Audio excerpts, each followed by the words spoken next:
the people that we have speaking to you today span a continuum of grassroots to like more traditional influence positions. We're going to start with Doug Kaler, who is at the EPA, who works on climate change as part of his job and has some constraints as part of his job because he's a federal employee. And then we're going to have Melissa Varga from the Union of Concerned Scientists, which is an organization that is centered around helping you as scientists influence policy. And then the rest of the speakers are more colorfully active. Most of us are with Scientist Rebellion, which is an organization that believes that the change that we need has to also include a big element of nonviolent direct action.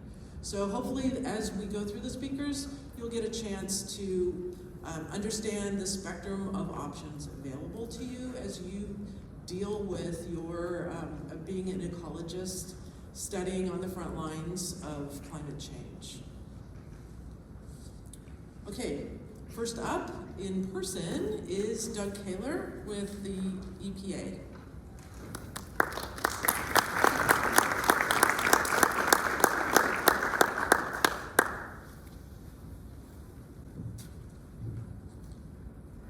Good morning, I'm Doug Kaler. I'm a plant ecologist with the United States Environmental Protection Agency. I work in the Climate Sciences Division, and today I'm talking about how climate action can be effective from within the system. So the climate crisis is in full swing, and it's huge, and it's awful, and it's overwhelming, and it's going to take all of us working on multiple fronts to, including from within the system, to make real change. And I have the good fortune of working at the Science Policy Interface for the last 6 years. And so what I want to do today is offer you some practical advice and some of my thoughts on how to move forward on working on climate change effectively. It's important to note that in our current system, climate informs public policy, but it doesn't set or dictate or drive the boat. It offers, hopefully, the best available data to make informed decisions. Federal policy works through very defined and specific channels. Federal agencies have clearly defined the mandates that their policy work proceeds from. So the EPA protects human health and the environment and provides clean air and water. They all have a part to play in the climate crisis. Additionally, federal policy works through specific legislation, which are the levers that we can pull to work on climate change. Examples include the Clean Air Act or the Clean Water Act, which are the remit of the EPA, and the Endangered Species Act additionally.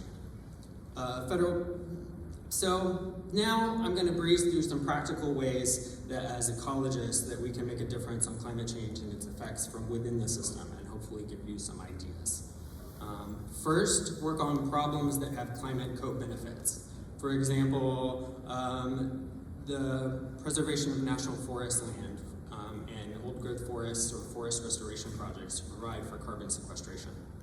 Another example from my own work is working on the Clean Air Act to lower air pollution, like particulate matter, which will additionally have the effect of lowering climate emissions because it's all one atmosphere and it's all connected.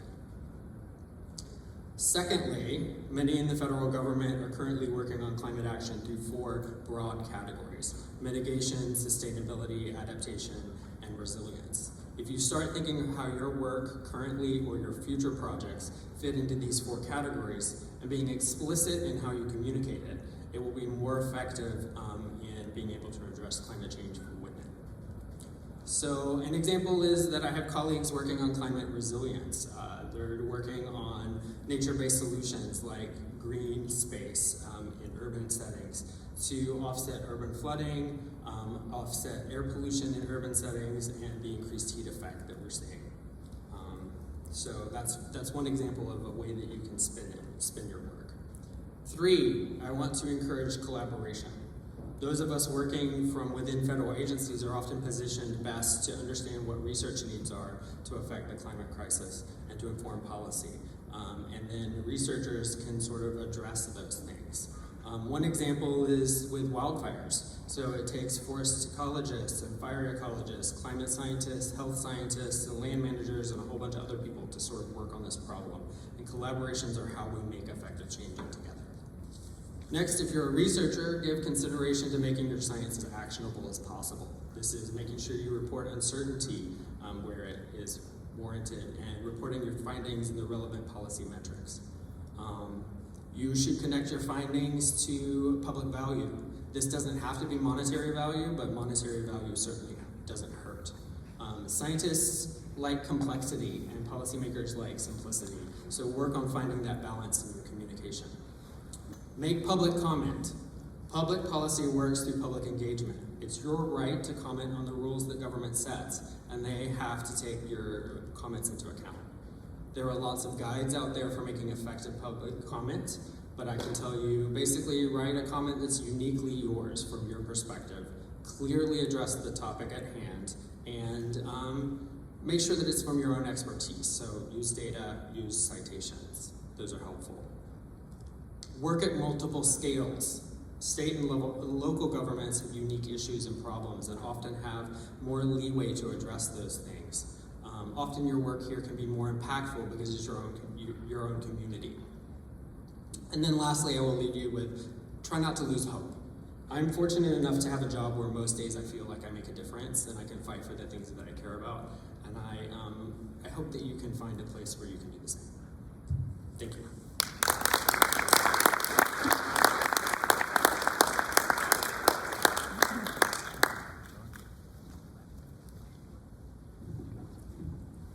Okay, next up is Melissa Varga, who's joining us remotely.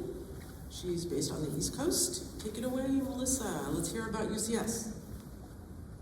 All right, well, thanks for having me, everyone. I'm Melissa. I'm the Senior Manager of the Science Network at the Union of Concerned Scientists, a network of nearly 20,000 scientists who want to use their expertise to advocate for equitable science-based policy.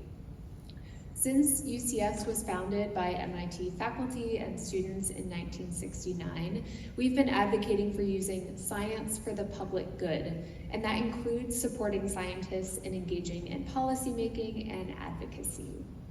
We do this because it's important for a healthy society to have scientists present in the process of policymaking, like Doug was talking about. But we also do this because it's important for scientists to have a way to transform their concerns into fuel for societal change. A few years ago, 2 psychotherapists embarked on a study looking at different ways that knowledge about climate change impacted 2 groups, climate scientists and climate activists. One of their findings was that scientific institutions and scientists often rely on sectioning themselves off through specialization and detachment from the social implications of their work as a social defense. This is typically encouraged in scientific institutions. STEM students are discouraged from getting quote-unquote political and discussing the clear policy implications of their research in fear that it would show bias, discrediting the otherwise apolitical scientist. On the other hand, activists in the study were more engaged in a network or practice that gave them a sense of community and solidarity. They described a sense of support in their work that helped them cope with the challenges of working in what can be a dark and despairing issue. At UCS, we work to bring scientists together to tackle the problems that concern them. We are developing a distributed organizing program where scientists will form teams with their peers to take action together. Supported with a campaign framework, coaching and training on organizing skills, and access to funding, they'll come together to leverage their voices as scientists to advance policy solutions. Creating that community of practice means that scientists who otherwise would be staring down problems by themselves have an outlet through which to share their struggles and grief and actually take action on the problems concerning them, which can help alleviate the stress attached to that concern. One thing I found striking about the aforementioned study is that it found both the scientist sample and activist sample used images and metaphors of war and hunting to describe the difficult experiences they were having. But where the activists position themselves as the protagonists, the scientists describe themselves as the prey. We are so much more powerful and capable when we strategize and act together. Yet another study has shown that a key element of successful scientific movements has been their ability to build solidarity among members. Bringing your full self to the work strengthens relationships and strengthens the movement. So what can scientists learn and apply from activist movements? First, you are not alone. Find your people like the ones in the room with you, who will support not just your research, but you as a person who can and should take action based on what the research says. Most organizers and activists weren't born with those inherent skills. They learned them, and you can learn them too. Like this group, the Virginia Scientist Community Interface, which is mostly early career scientists. They taught themselves about environmental regulations, submitted public comments, and won a temporary halt of the Mountain Valley Pipeline, even though none of them had activist experience or expertise on this issue before they started. So you can learn too. Next, science is political, and to pretend otherwise only continues to perpetuate existing inequities and systemic racism. Instead, think about how to leverage the power of science and scientists in breaking down systems of oppression. Finally, to quote Science Network members Jared Gannay and Katarzyna Nowak, scientists can use the power so inherent in the knowledge they seek to uplift the voiceless, indigenous, the places we live in.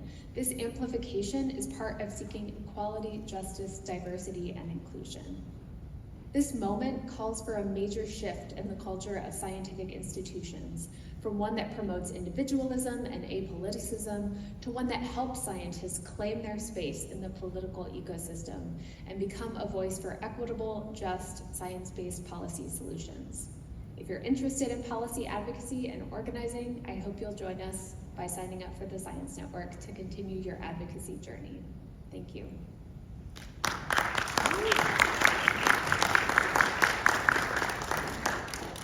That was amazing. Thank you so much, Melissa. And I encourage everyone to get involved with UCS. Next up is Bernadette Rogers. She is a professor at Willamette University, but also a proud member of Scientist Rebellion. So she is going to speak to you as an activist educator. Bernadette.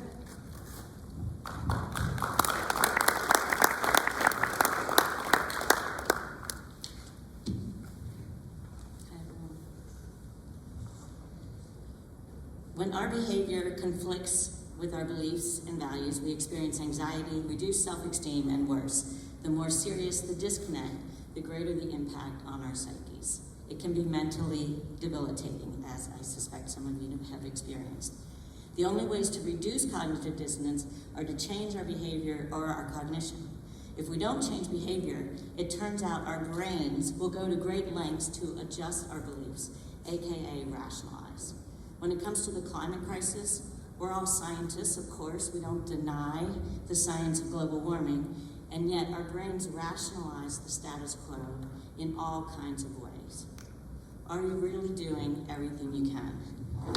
We all recycle, right? Just kidding. Just kidding.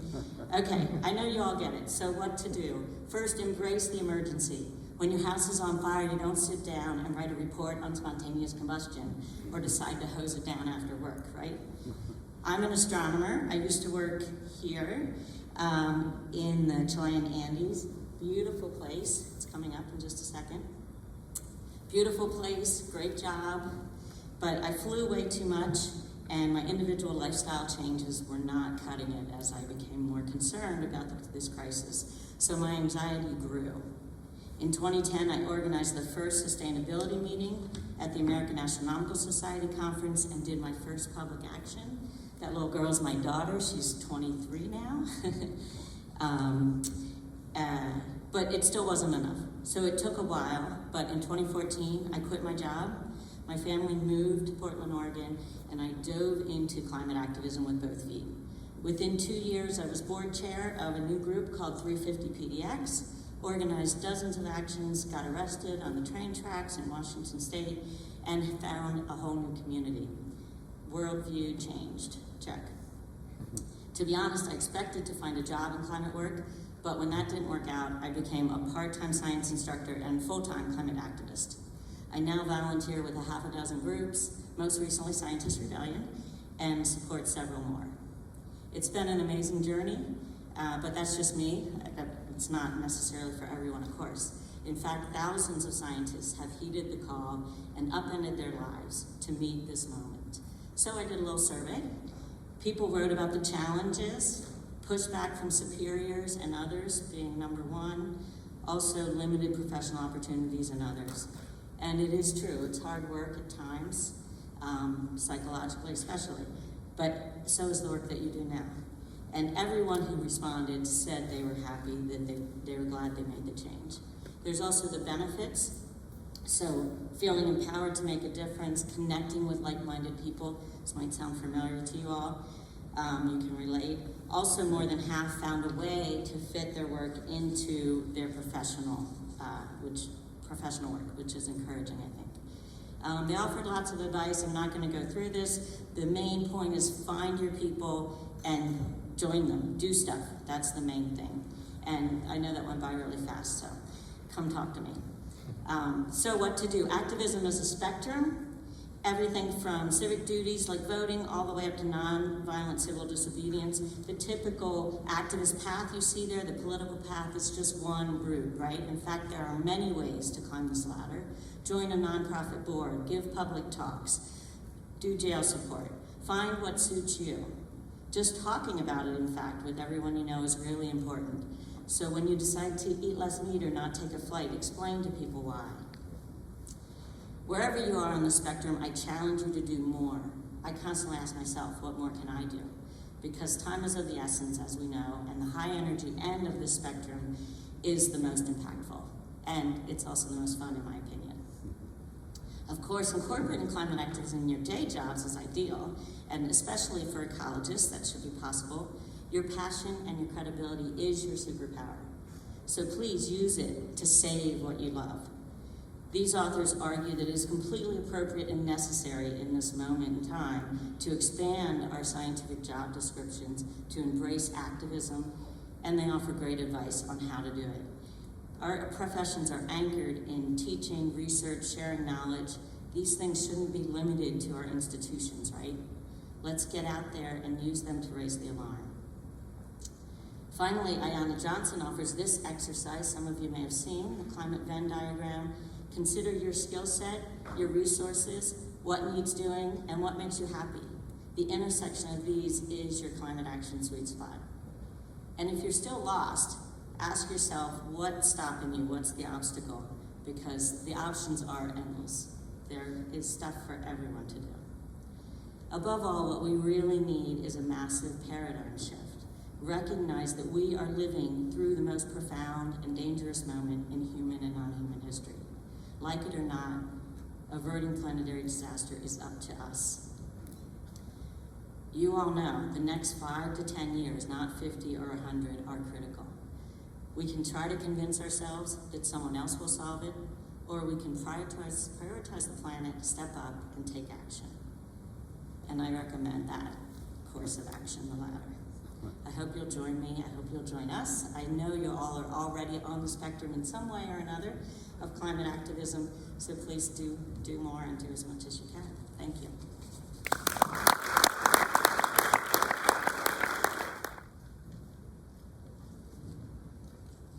Thanks, Bernadette.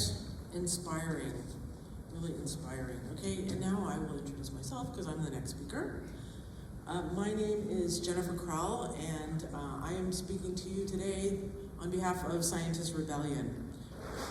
I am a behavioral ecologist. I study animal behavior in the night sky.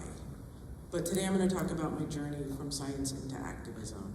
My field work is primarily with the free-tailed bats in Texas, you know, the ones that fly out from under the bridge in Austin and all those numbers. And they fly high enough to show up on weather radar, and they love to eat migratory insects passing by hundreds of meters aloft. It's super interesting and also fun. I use a helium balloon to lift instruments up in the air and pull insects and bat signals from different kinds of radar data. I got to catch bats in my wedding dress, and I got to fly on an airship for the BBC. Insect migration is fascinating. There are literally tons of insects flying overhead pretty much everywhere and invisible to us. All of it is driven by wind patterns at continental scales. With climate change, we're already seeing temperatures that will kill animals. And those wind patterns are going to change. We don't know how. We don't know how the animals will react. So anything I learn is literally changing as I learn it. I am probably documenting the end. When I learned the truth about what other scientists were warning us will happen, of course, I freaked out. As time goes by, the worst case scenarios are playing out. It's just like grim. Policy change, the way scientists normally contribute, like join UCS and do that. We need to do all the things, but I feel it's not moving the needle really enough. So we're still burning oil, we're still subsidizing development of fossil fuel infrastructure. There's no mitigating technology that will work at the scales that we need. And we're still doing research as if things will be okay. We aren't even talking about it, let alone talking about how to handle this. But what can we as individual scientists do that would be effective? Here's what's working for me. Scientist Rebellion is a group of all kinds of scientists, from academics to agency people, early career to retired folks who have the time to do this. We're global, and we're also hopefully in the town where you are. We come around together around the belief backed by science that nonviolent direct action is the only way to move the needle. We wear lab coats to signal that we're scientists, even though most of us never wore lab coats in doing our job. So why do we do this? We know that most people still look to us as reliable authority. Our voices matter. We are already teachers and communicators. As Bernadette said, we're connected to each other and also to people in power. The authority and legitimacy is a source of political power. If we don't use it, we are literally supporting the status quo. Scientist Rebellion is a nonviolent, non-hierarchical network organized by geographic region and purpose-based working groups. We do science-based, we are science-based, so no racism, no unproven technology-based Band-Aid solutions. We fight for climate justice, recognizing that we are often privileged and climate change will disproportionately affect the disadvantaged in the global south. Hardly any of us actually get arrested. There is a vast number of different roles. Bernadette talked about this as well. You can either do something that you already know how to do, like project management, or maybe you are good at social media, or you can learn something entirely new, like I did a radio interview. I never worked with the media before. You can learn all kinds of things. Here's the most surprising thing I learned. It's fun. Hanging out with people who are not in denial is like such a relief. And being able to take action is a great way to counter that anxiety. I really miss my research. I'm deeply angry at the companies and institutions that are not doing what they need to do to counter this crisis.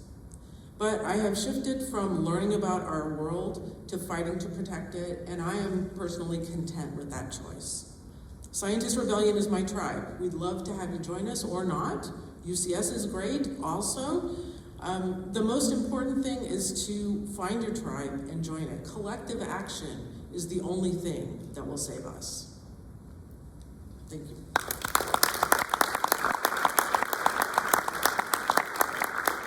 Glenn is a grad student in New Mexico, and he is also a member of Scientist Rebellion.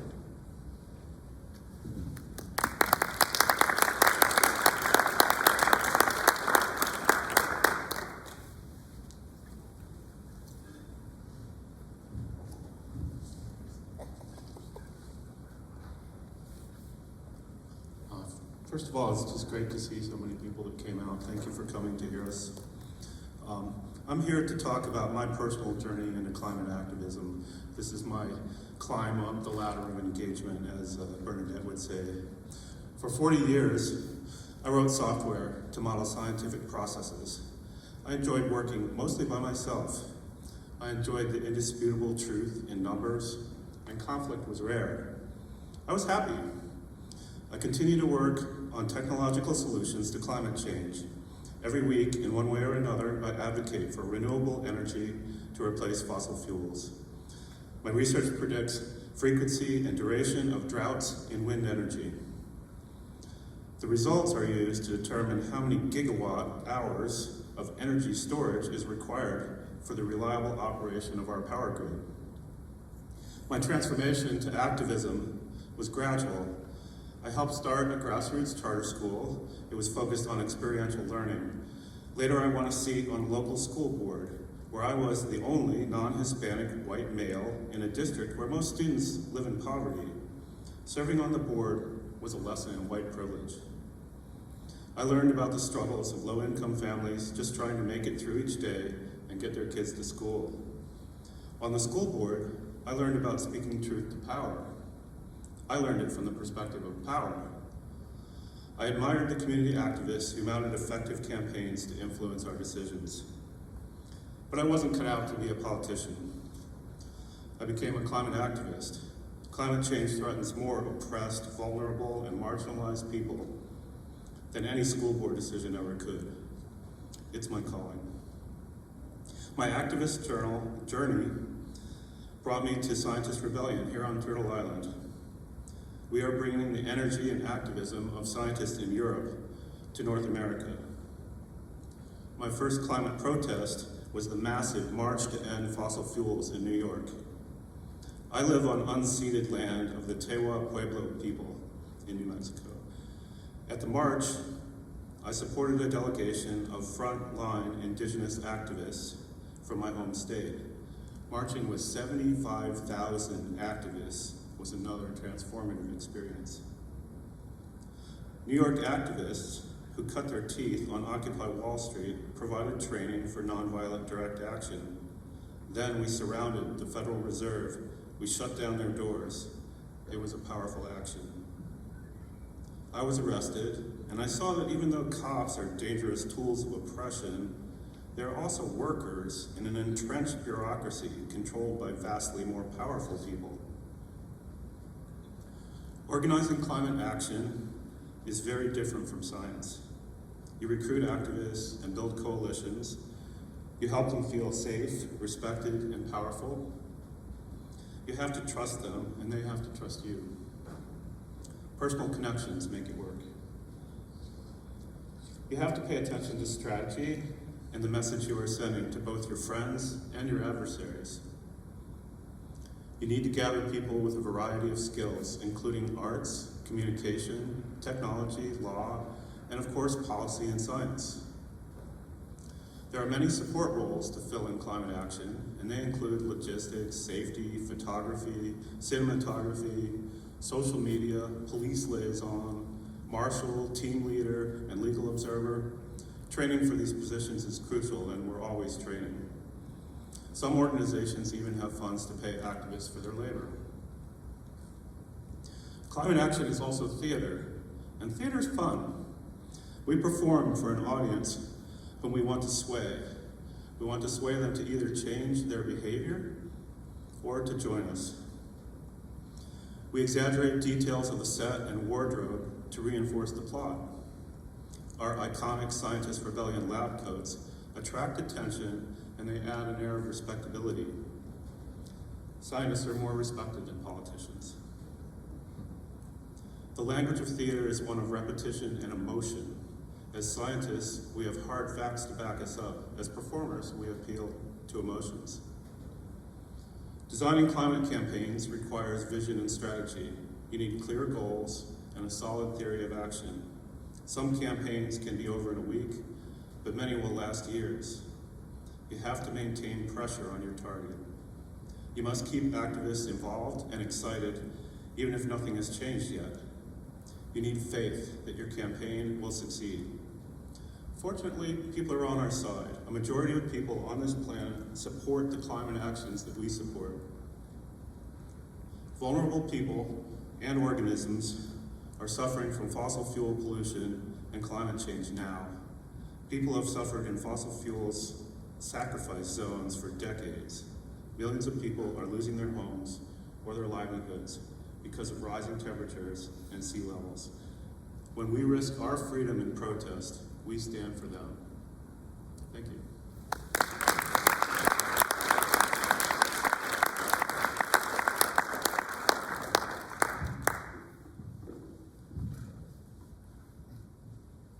Thanks, that was very powerful. Next up is Greg Spooner, who is a physicist and co-founder of Scientist Rebellion Turtle Island West. Take it away, Greg.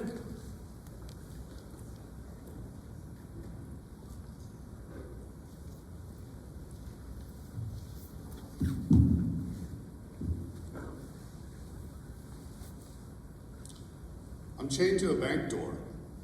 Other scientist types wearing lab coats are too. We're baking in the heat, listening to other activists speak on a bullhorn. I suddenly realized that the person speaking is now gently criticizing us. It's a shock, because we're about to get cut out of our chains with bolt cutters and be arrested. Why criticize us? We're scientists about to be jailed for acting to protect the climate. So I decided to listen more. Turns out the criticism wasn't about us personally. It was about the lab coats we were wearing, the identities that we were asserting, scientists, and all the colonial, patriarchal, imperial, and exploitative things associated with those identities. A lot of harm has been done to people like the speaker by people who wore lab coats like this. Scientists have often served the interests of those who have harmed and exploited people like the speaker. So I get it that they might be skeptical. And then there are negative stereotypes of scientists. You just got to turn on your TV to see that. It's understandable that we might be regarded with some skepticism. That brings me to the first of 4 things I'd like to share about scientists navigating the cultures of climate justice activism. Number 1, as a scientist activist, sometimes you're on the outside, and that's okay. You can be an effective activist and ally, even if you're not accepted by everyone all the time. Of course, usually scientist activists are warmly welcomed, accepted, and appreciated. But at times you may find that your direction differs a little bit from your allies. For example, it's common for scientist activists, especially early in their journey, to want to just concentrate on climate or biodiversity. Your allies might be more focused on justice, like anti-war struggles or the effects of climate on women and girls. That's also okay, because the climate emergency is enormous and civilization-wide and will require a lot of pushing on a lot of fronts. Many different strategies, tactics, movements, and targets have to be grappled with all at once, as I think my colleagues mentioned here. So that brings me to share number 2. When your car is stuck in a ditch, you need a lot of people pushing on it, more than you need to agree on the exact direction.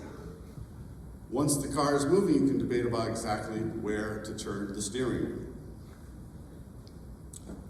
But sometimes you're warmly welcomed as a scientist activist, but you might not be so comfortable about it. A couple of years ago, our local scientist pod was asked by some allies to dig into the science around a brownfield remediation project and to help argue that it wasn't done right and was still dangerous. Well, it turns out one member of our group had experience with the particular project, so we looked into it. And we decided that the available science didn't support the claims of our allies. So what to do about that? Well, in the culture of science, you present the evidence you turned up and your findings, even if it contradicted the views of your peers. Well, actually, especially if it contradicted the views of your peers, right? You can make a name for yourself if you contradict your peers. But is it even your place to assert your scientific authority in a situation in which allies are waging a struggle for justice, or perhaps a struggle for their lives? I don't have those answers. But what we decided in this case is that we would offer our analysis and our evidence to our allies, explain that we thought that they were incorrect, and let them know we would not oppose them, but we could not support them. That's share number 3. Sometimes you're invited in, but you have to navigate in a way that preserves your integrity as a scientist and your relationships with activists. Often the culture of science is hierarchical, deference to authority, to expertise, seniority. Labs and universities and government agencies have well-defined org charts. There are bosses and PIs and tenured profs and agency chiefs. But many climate justice and similar groups use decentralized and consensus-based governance and decision-making processes, following frameworks you may not have heard of, things like sociocracy or holacracy. This can be slow and frustrating and time-consuming, but it's important to include all voices in activist decision-making, especially if there are personal risks involved. To create movements at scale composed of volunteers, you need systems in which everybody's heard, and there's resiliency and dynamism. So that's share number 4. Be open to these decentralized ways of making decisions. Often nobody's in charge in a climate or environmental justice movement, but leadership is still very much a thing. So actually I have one final share besides those 4, and that is that the cultures of activists can feel strange at times to scientists and academics and researchers. But taking action with them can also provide those who study our climate and ecological emergencies with a sense of agency and hope. You have to learn new ways of interacting, organizing, participating, and expressing, but as scientists, we're super good at learning how to learn. So this is something we can all do. Being a climate justice activist can be joyful and mind-expanding and profoundly meaningful. I hope you find your way in. Thank you.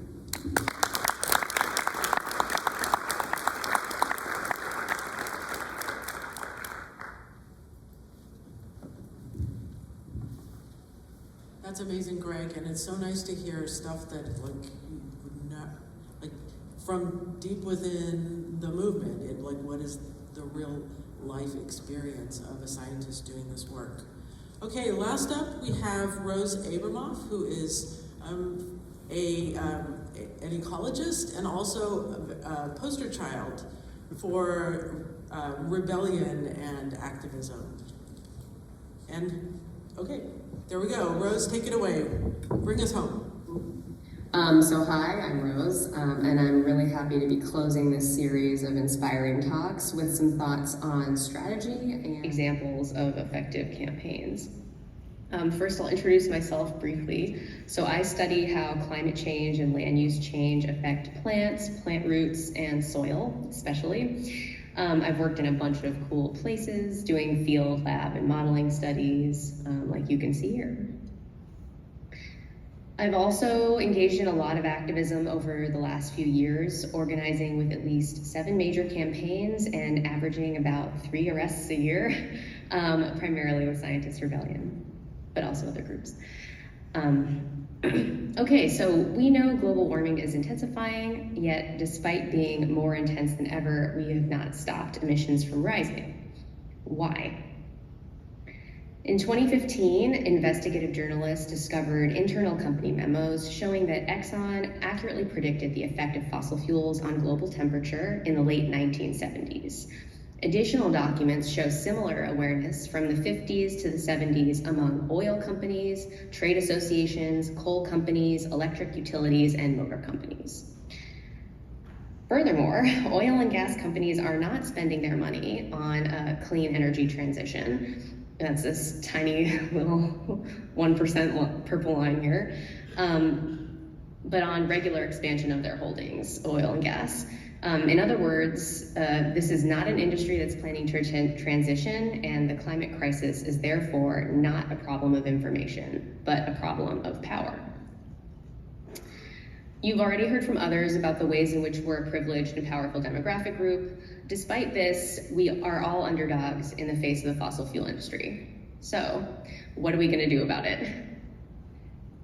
As we are ecologists here, I'd like to build on the concept Melissa brought up of a movement ecosystem, wherein different strategies, organizations, and tactics can work in symbiosis, hopefully mutualistic rather than competitive.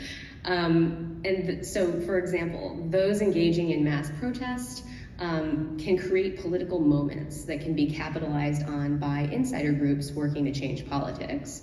Insider groups can legitimize alternative forms of energy, economy, transportation, and culture. And those alternatives can resource and empower activists to intervene directly to stop harmful industries and policies. And there are other feedbacks, but we don't have time for them. So how do you find your niche within this ecology? within this ecological community. So start by devoting some time each week to finding a group you like and can meet with regularly. There are a wealth of resources about how to make change, and you've already heard about some of them today. So for the rest of this talk, I want to focus on some very short stories of effective strategy in the recent history of climate activism. So university campus groups delivered letters and petitions for years before taking a series of direct actions that disrupted campus life, such as this Harvard-Yale game protest in 2019. This resulted in Harvard divesting from fossil fuels, along with many other institutions in the following years. In 2023, there were 2 examples where small groups of activists engaged in nonviolent but impassioned and personal confrontations were quickly followed by the resignations of the 2 people that they confronted who were involved with the fossil fuel industry in various ways. Likewise, from 2022 onwards, we have evidence of success in changing the culture and policies around private aviation and frequent flying, using coordinated occupation and blockades of airports and airplanes.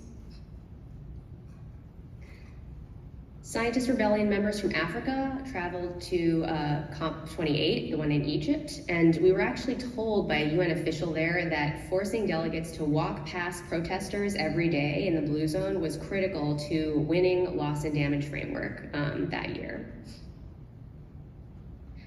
Lastly, I want to say that no movement is sustainable without mutual aid networks and solidarity funds, legal support groups, and grant makers that make sure that campaigns have the resources they need to thrive in the face of corporate, state, or institutional oppression. And all of those institutions need help as well. So we've talked about the need for a culture shift. And this is my bit of evidence. This Nature paper from earlier this year, the authors found a majority of people surveyed in most countries support climate action. Yet, we all underestimated how much we thought other people support climate action. This means that many of us are closeted activists, and it should be an easily achievable social tipping point for us to come out of the closet together. That's it. Please feel free to contact me or any of the speakers to learn more about what you heard today. When I'm not doing research, I organize with Scientist Rebellion, I work with the Climate Urgency Fund, and I get into good trouble.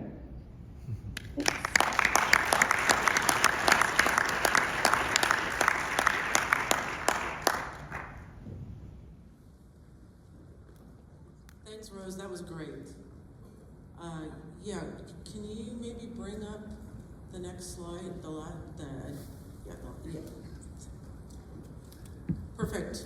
Okay, so what we're gonna do now is the speakers in the room are gonna come up to the front, and I think we'll have both Rose and Melissa virtually, and we can have a dialogue. We didn't plan to do more talks because we know from past sessions like this that you guys have feelings and things to say and questions to ask, so that's where we're gonna put the priority here. I wanna take a moment.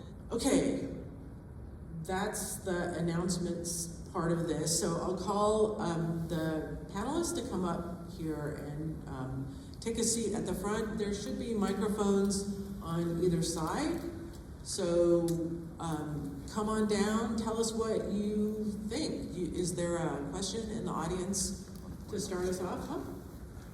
What's that? Tell them about the 2 students running microphones. Yeah, we have a couple of student volunteers running the microphones. And let's see, this, I can, this one's, okay, yeah, so I have to say that. Yeah, so, yeah, okay, looks like we have a question down here. Hi, so I noticed that not all of you, but some of you presented today have quit your job as scientists in order to do activism. However, at least I, for one, have no intention whatsoever of quitting my job as a scientist. So, for those of you who did not quit your jobs as scientists in order to do full-time activism, do you have any thoughts for us about how to achieve balance or how to incorporate both being an active scientist and being an activist, or whatever you do in your life? Would I repeat that? I don't know, maybe I wasn't audible. Yeah, so it just, okay, so this scientist certainly doesn't want to quit her job. She loves her science.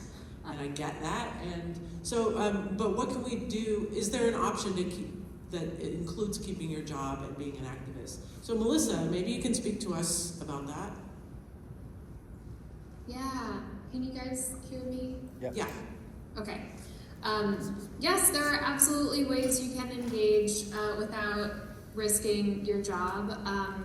I think Rose referred to Climate Science Legal Defense Fund, and I know Chris is going to be at some sessions at the meeting later this week. They have fantastic resources on what you can and cannot do around engaging in advocacy and activism if you want to keep your job. So I would look at their resources. This applies to federal scientists in particular, but also there are good recommendations and guidance offered for anyone who wants to maintain sort of a separate work life and personal life balance around science and science engagement. So I would start there and look at, also if there are any specific guidelines that your organization has around ways that they prefer you engage civically, but not wearing your work hat. And I encourage you to sign up for the UCS Science Network. We're mostly focused on policy advocacy, which is, maybe in many ways insufficient, but is still a really meaningful way to engage, especially at the local and state level, to move forward climate action and other science-based equitable policies. So check us out. Great, thanks. Bernadette? Yeah, is this on? That's great. I realized when I was preparing my talk, not everyone can do what I did. I was in a position of privilege to be able to step away from my work and take a big pay cut to do what I do now. So that's why I ran this little survey, and I was encouraged to see, it was anecdotal, only 16 responses, but more than half of them are still working and doing their activism within their work. So some of them, I know it went by quickly on the slide, but some of them changed jobs in order to make that possibility, moving towards a more activist type organization. But other ones are finding ways within their work to sort of stretch their job descriptions to include more activist type activities, not necessarily going out and getting arrested, but other ways that you can be an advocate. And also, even if you support direct action, there was one of the people in the survey is a federal employee and can't get arrested, but still works with a direct action group in jail support and in other support roles, which as Jennifer showed on that slide, that's most of the work. Only a small fraction get arrested. And finally, I want to say that the paper that I referenced, Racimo et al., I have copies of it downstairs at our booth, and they did a whole study on how to expand our definition of academic practices to include more sort of activist or advocate type work, because it really is the role of scientists to help guide society, and so it should be part of your job.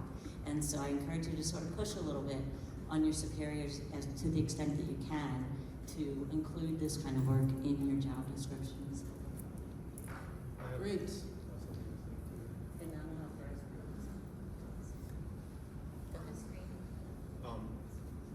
it coming through? Oh, did Rose want to speak? Maybe Rose. Yeah, go Oh, ahead. yeah, I was just waiting to be called on because I can't see. I'm not sure if people want to hear from me since I'm probably the only one here who got super fired. But I will say, not all scientific institutes are, run by large defense contractors in fairly conservative areas, right? So, you might be working at a cooler national lab, or if you're really careful about not doing anything on work time. I got arrested a few times at Oak Ridge before the ban, before essentially being fired for a kind of more technical reason related to work activism separation, not related to the fact that a month before I had super glued my hand to a private jet terminal. Like, nobody cared about that. So just keep in mind that the risk isn't zero, but there's like a large gulf between like you will definitely get fired and you're risking it a bit. So like if you work at a university, I know tenured professors who've been risking arrest for years. So like if you've got tenure, like let's go, guys. So it is important, you know, while keeping in mind what your risk tolerance is, to also kind of evaluate where you are on that privilege spectrum, because that can often buffer you against risk. Anyway, that's my 2 cents. Glenn? Yeah, I'm a computer scientist and engineer, and so my work environment might be a little bit different, but I have to say, you know, you're in a STEM field, and a lot of you work in areas where you're in high demand, and I always felt that my employer realized that I was very valuable and that they would grant me flexibility in exchange for doing the job that I needed to do, even if it wasn't 9 to 5 every day. So I always asked before I was hired, how flexible is the work environment? You know, could I make up a day on a Saturday if I can't make it some other day? So that's half of it. The other part is when you get a little further into your career, you can find options to be a consultant, and then you're just paid by the hour. They want you to deliver, they want you to be at some meetings. There's a lot of time in between that where you can have something else going on, and I'm one of these people that can't just be doing one thing. I always have to be doing something else. Like the school board was this whole completely different other thing. I was actually working at Los Alamos Labs at the time, and again, they saw my value and they put up with the school board hours. Occasionally I had to leave early for meetings and so forth. But more recently it's been consulting, and that's very flexible. Great. Next question. Hi, I'm a strong believer that we need to keep staying positive for people to listen, but I would really like your opinion on this. So basically, I think we're living right now in times where things are very polarized. We can talk about causes of this for hours, I think. But I also think it's very easy for people to turn away and say, no, we see this in what's happening right now in Europe, the way people have voted there, for example, what's happening in the UK right now, all these things. So my question is a little bit like, how do we keep people listening? Because what we are saying is genuine. Things are only getting worse. It's not only the climate, it's also the environment and everything, but there's a lot of people that just don't want to listen anymore. And so my question is, how do we communicate effectively and keep communicating and keep holding these bridges with indeed policymakers and politicians who are actually the people in power to make meaningful decisions? Yeah, that's a really good question. I'll briefly say, use your voice like from your heart. Like, how did it feel to hear me talk about how exciting my research was, and that how hard it was to leave that and what it meant? So I think that one part of using your voice is to actually bring your whole heart into it and share from that space. But other panelists may have, yeah, Glenn? Yeah, there's a lot of angles to that, and your question is sort of essential to climate activism, right? Because really what we're doing is getting the word out. That's a large part of what we do. I just wanted to add a couple things. One is, you know, as a lifelong learner, this is another opportunity to learn, right? Communications is not my field, but I've started reading books about how to communicate about climate change, what words are important, what channels of communication work, and the spectrum that Melissa talked about, you know, speaking public comment at government meetings, letters to the editor, social media, which, you know, obviously I'm an old guy, and social media is not ingrained in me the way it is with young people. So that was another learning experience for me, and it's not just about using social media, but there are analytics about what's our reach on social media, what are the kinds of posts that are really getting out there, and then learning what kind of posts influence politicians, business leaders. So it's learning the field of communications, which I find exciting because I always like learning something new. And there's new research coming out about it, and it's a research topic. And in fact, one of our members specializes in that. So you can make a career out of it. I want to see a chat. Yeah, Rose or Melissa, you want to speak to this? And there's one thing about the question that caught my attention, which was how do we stay hopeful in petitioning people in power to make change? And because it is very difficult to convince people who are currently empowered to change. And so I wanted to offer, I think that's one important thing that we are doing and we need to keep doing, but to also keep in mind the avenue of creating our own power as communities. And that can look like a lot of things on different scales. But there are some interesting ways one can simply ignore people who are in power and decide to do things on your own that benefit your community, right, along with your community members. And that's one of the kind of basic definitions of direct action. It doesn't necessarily refer to, chaining yourself to things or breaking the law or protesting. It refers to making the world a better place without asking for permission. Community gardens are an example of that, right? Like a less, kind of high octane example, but it can also mean other things. I just also wanted to address part of your questions about convincing policymakers, and I think part of the way that is done is through establishing relationships with those people. Human relationships trump most everything. So once you get to establish a relationship with, say, a congressman, and they start to trust you, you have expertise, they know you, and they know you don't have vested interest in a situation, they're going to start listening to you. And I know that takes a long time, but I think that is one of the keys, that we need to remember that policymakers are people. They have their own,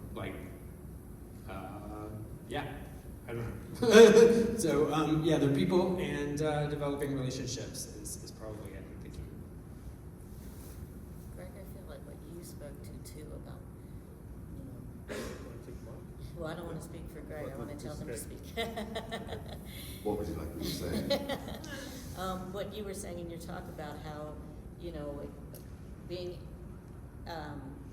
open and inclusive to different, meeting people where they are, right? And so it doesn't always help to be super militant and staunch in your view because the other person won't listen, right? And I think that's kind of what you're referring to. And your talk, Greg, I feel like talked about how when we get it, the most important thing is to grow this movement, and we're not going to grow the movement by alienating people.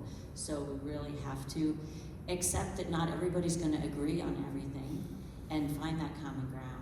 Find where you can agree. That's what I want you to talk about. A slightly related idea was a slide that I cut out of the talk that had myself and Jeff in the background, tiny little dots, where we were supporting and listening to community members, listening to stakeholders, and not really being loud ourselves. And so, listening to what people in the communities you care about have to say, and not always trying to convince them, but just being open to what they have to say. It's super hard for me because I want to argue with people, but I just, that would be my counsel: sort of open your ears and ask questions more than try to argue with people that are on the polarized side. Easy for me to say, but hard for me to do. I'm sorry. Jeff. I'd like to dovetail off a little bit of what Doug said, which is face-to-face now is our biggest challenge. We're so much used to this two-dimensional world where our viewpoints are reflected to us. Most of this is going to happen when we talk to people, our friends, our neighbors, our community, and this is a whole field of study, but just to give you one quick tip, ask the respectful question. So we can try and dictate to people our science and all that stuff. That shuts off communication almost immediately. What you'd rather do is say, hey, what are you thinking now about climate change? And then if you have an opinion on this, if they have a specific opinion, it's like, how did you come to that opinion?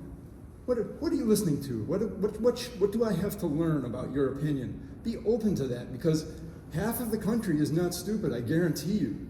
It's a matter of hooking in with them and respecting them, and then perhaps when you get to that point, offering, I get my data from a little different place, or here's my experience with it. How do you think those two work together?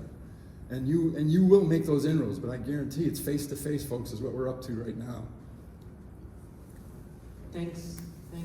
One other thing I'd like to say on that is that we're not always speaking to try to change the opinion of somebody with a strong opinion. We're also speaking to the other people listening.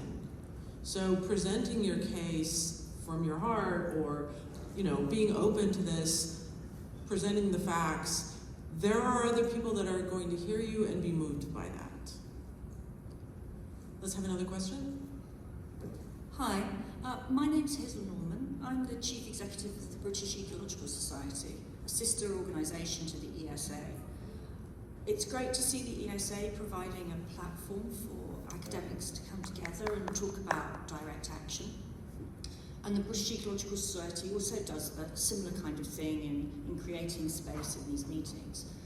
What I'm interested to hear from you as a panel is, how do you think learned societies like the ESA and BES can use our power and privilege to support direct action, recognizing that scientist rebellion has a particular space and we don't need to replicate that? But how do we move into that space? Wow, that's great. And thank you for your support, and thank you, ESA. ESA has been so supportive of us. So it's wonderful to be in this environment, and I think ESA understands that ecologists need to have a way to be their whole selves in this fight. I'd like to ask our panelists, Rose, do you want to talk about this, like, from the worst case scenario at AGU? Yeah, sure. I mean, being really clear about sort of how you're going to handle potential conflicts that may arise in meetings, keeping in mind that we do still want to create a safe space for everyone to speak, and that I probably, like that sort of thing, especially if you invite these conversations, probably won't occur. Well, I don't know, who's to say? That's one thing to think about, but I don't know that it's as useful to think kind of practically and defensively so much as like conceptually in terms of policy. Like, one of the things that we petitioned AGU for years and still haven't gotten kind of a public statement about is the fossil fuel, like a sort of strong public statement about the role of the fossil fuel industry, and how, like the AGU, for example, won't accept any more donations. We haven't gotten like a good, strong public statement. I've heard like whispers through the back channels that AGU probably won't be accepting any more donations, but like that public statement has not occurred.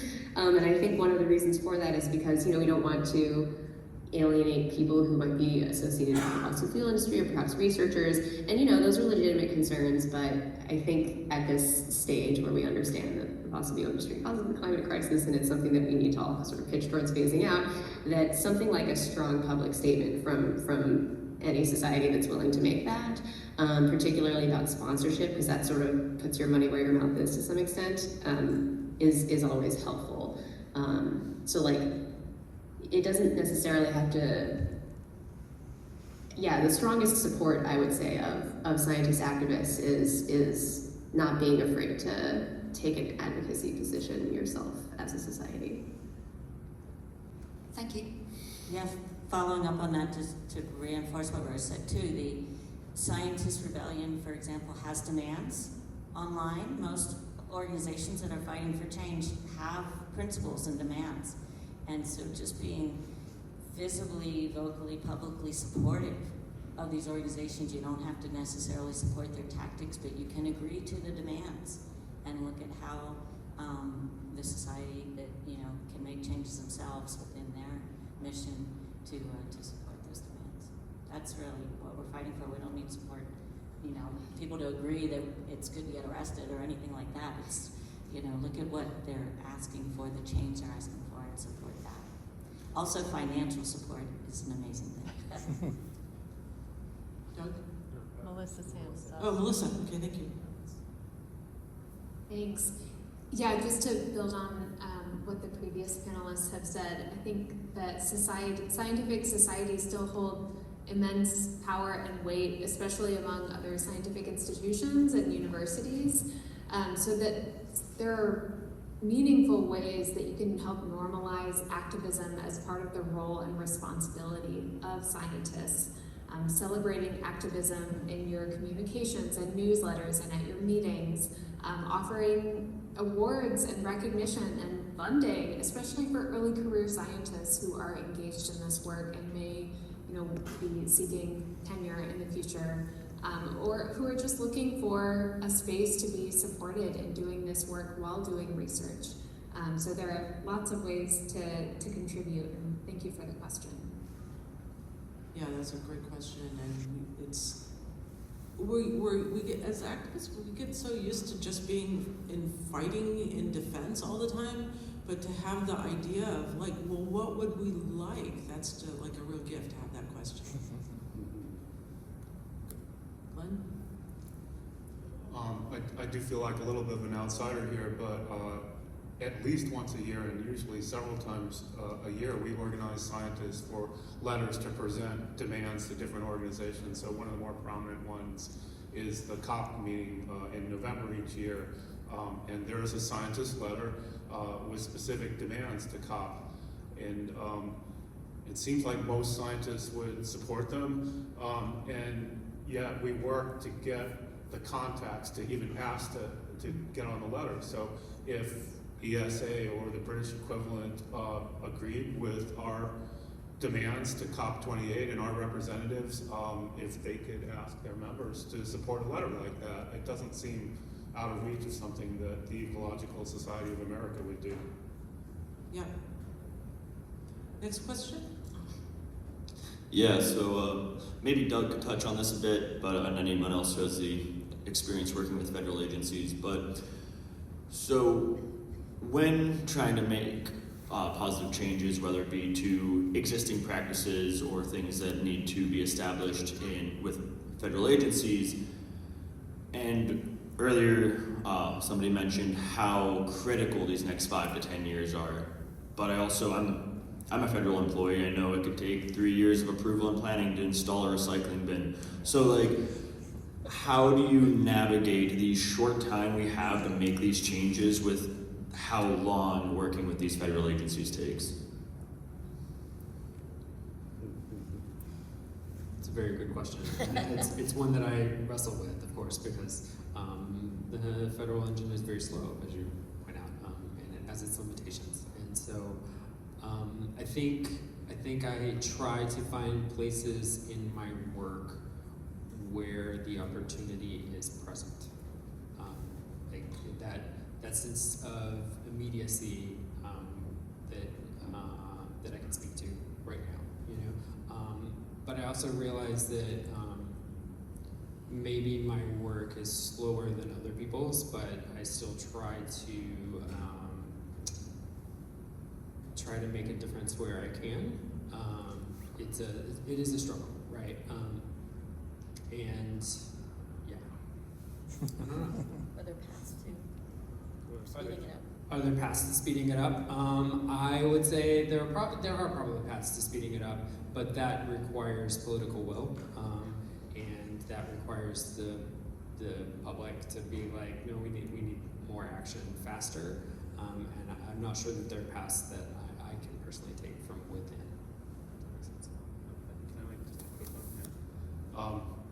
I have a streak of rebellious creativity, and if you were at Sunday's plenary, the woman that spoke there talked about how one of their jobs of her group was to identify when vehicles had entered into wilderness zones and report it through a federal agency that would initiate some action.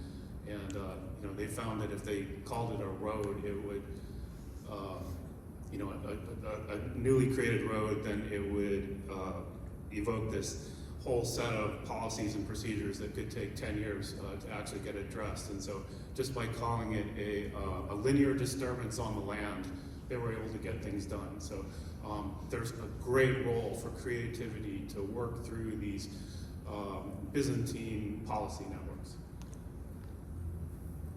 Yeah, I have a more philosophical answer to the question because you're thinking about how things are going now in society and at agencies, at the government, but that's not really how social change happens, right? Things happen discontinuously at some not completely clear point when things change rapidly.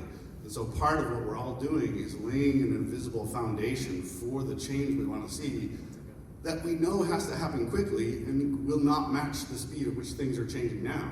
So we're kind of like masons that are doing work for things that we trust will come if we do enough work and we're lucky. Sure. And also, what's the alternative? Yeah, We okay. have to do this. Right, I think that's a very good point. So, like, thinking about part of the thing that the federal government is doing in certain circumstances is sort of laying that groundwork, right? Like, my slide about mitigation and resilience, all of that stuff is sort of being built fairly rapidly, and it should be ready to go when we all decide that we need to pull the trigger and actually do something. Rose? Yeah, I just wanted to say that that's one of the places between like kind of the inside and the outside arms of the movement where I would love to see more cooperation, and maybe that has to be a little bit under the table, but I see campaigns sometimes working in parallel from both sides towards extremely similar objectives and like missing opportunities, one not knowing when the other is going to have a big march. It's going to create a media moment to get ready to like submit bills and petitions and things, you know what I mean? So like there's some places where I think a bit more coordination there could really accelerate impact. Thank you. Next question? Hello, thank you everyone for sharing your experiences and what you've learned. I know that can be really painful sometimes, so I appreciate it. My question has to do with the recognition of the connection between exploitation of the environment and people, and coming back to the analogy of the, everyone, including an elephant, like pushing the bus out of the ditch. My question is, was the scientific revolution operating with that recognition like from the beginning, or is it something that has changed over time? And also I'm curious about learning more about some of the ways that you have supported allies and that allies have supported you through your various fights. Great. Anybody want to take that one? Greg? I'll take the last part first. Recently, the group of folks here in Scientist Rebellion who operate in Northern California, we've been partnering with local folks who are opposing an airport expansion that's significantly led by, BIPOC folks and folks living in disadvantaged and heavily burdened communities. And so we show up and kind of do what they ask us to do, provide public testimony or demonstrate, stand in the back of their big demonstration. That was the example I gave earlier. And a couple of us have also been involved in local fights led by indigenous and BIPOC folks, youth in the Bay Area, where they're kayaktivists, and we also support them. We're not in the front of it, we're at the back. And I didn't quite get the rest of your questions. I'm going to pass the mic.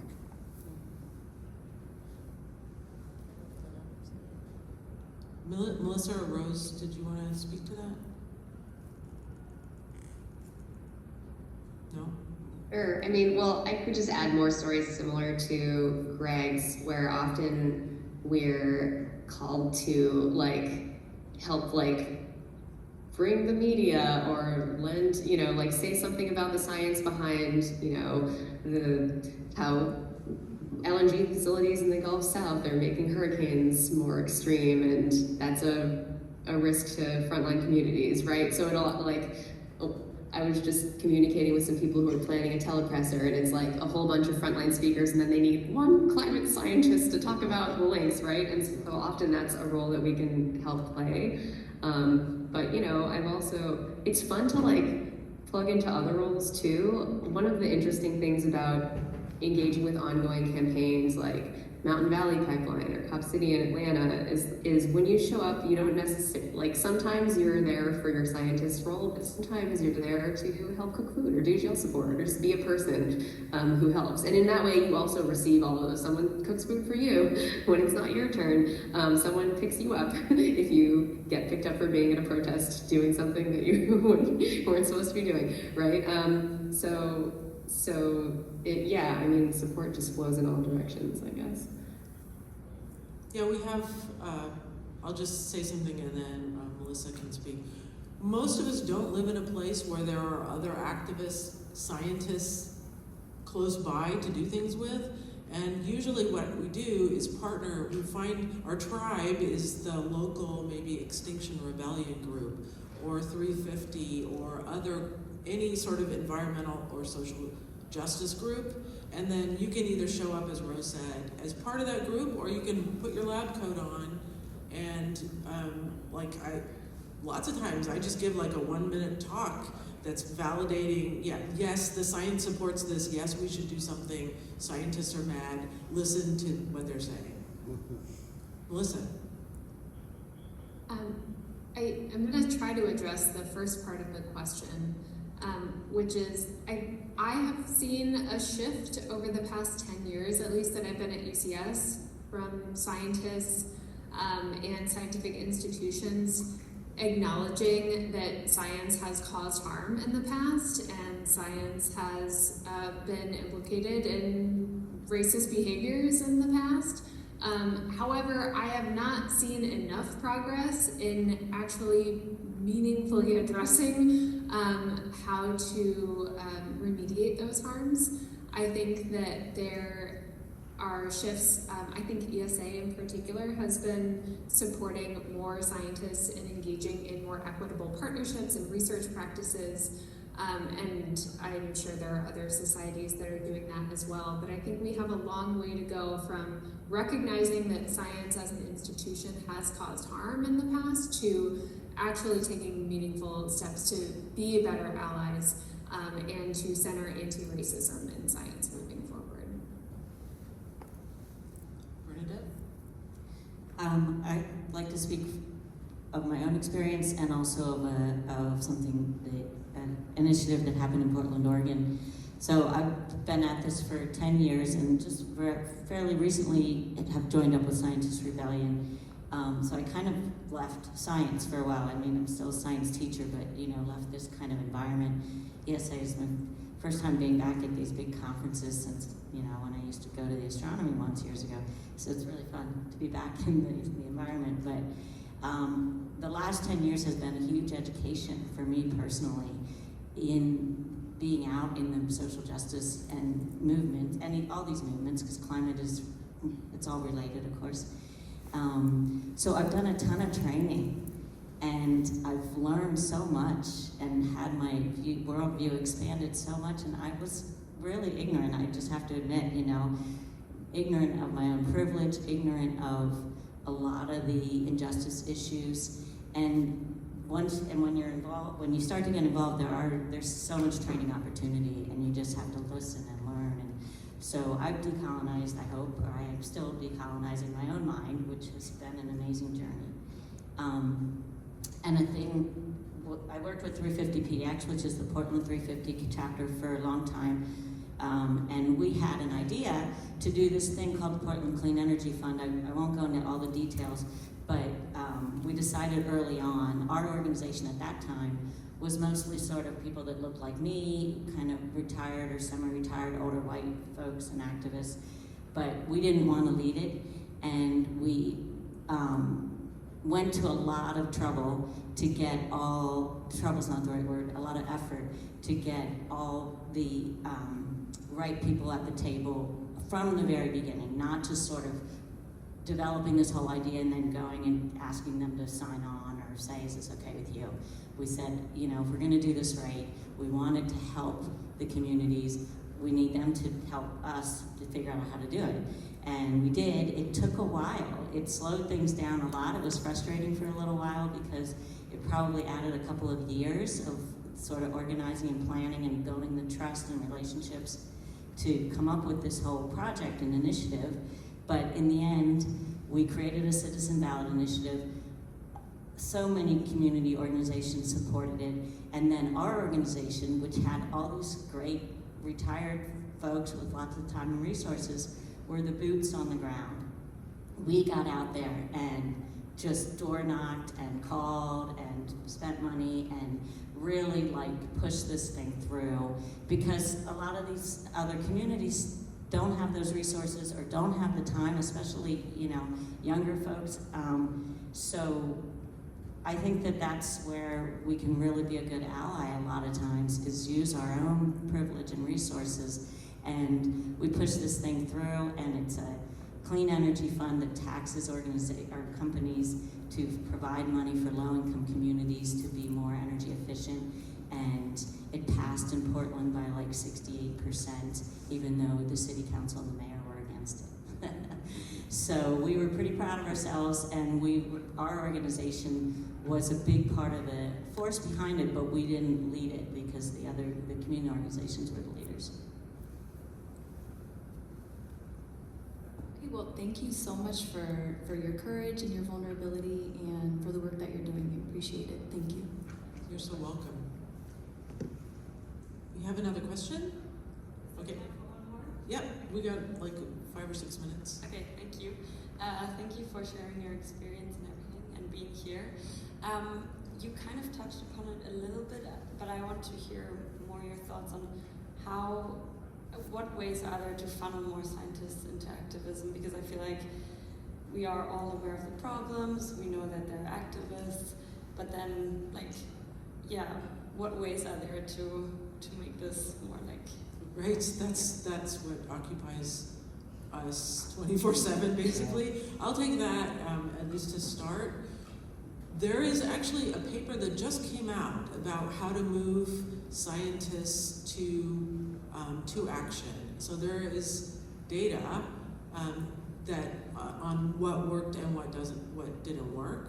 And one of the main pieces that I took away from that is that there is research showing that nonviolent direct action, for example, is effective, even when people are inconvenienced. So there's a group called the Social Change Lab, I think they're based in the UK, and they did a case study of this one animal rights protest that like shut down streets, so that it was like people were inconvenienced and angry, and they looked at public opinion like right then and then 6 months later, and there was after 6 months, public opinion changed, and there was no negative effect. So the inconvenience stuff, like it fades, but the opinion change is real.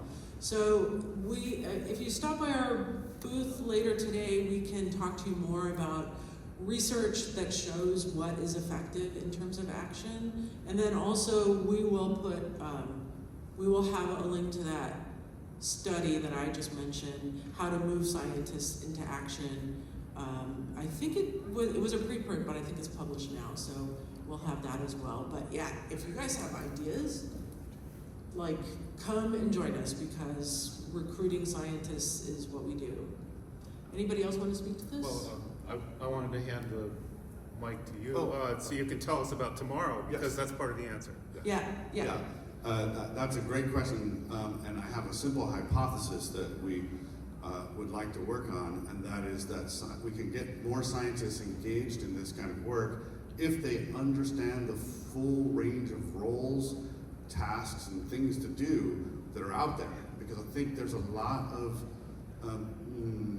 misunderstandings about, and part of it's our fault for getting up and showing ourselves and being arrested, right? But there's a lot of misunderstanding about what's required to make these things work. Tons of roles. And so tomorrow's special session workshop, we're going to be talking about that a little bit. And I think that's a testable hypothesis. If we communicate to scientists and science workers what the roles are, maybe they'll join them more often.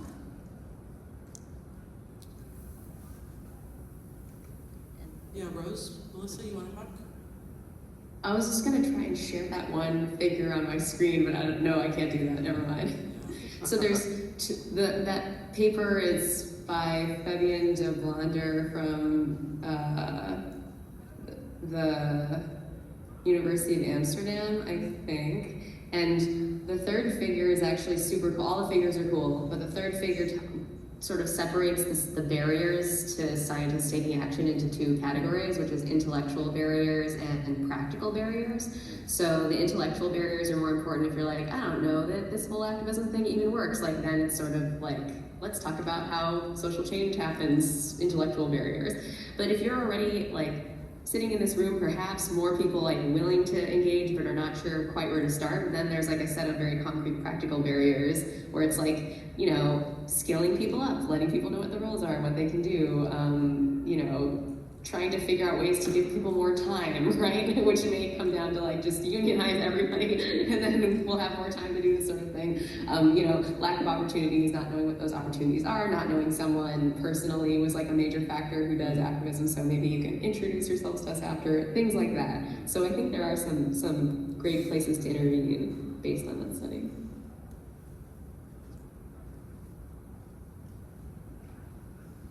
Melissa, anybody else?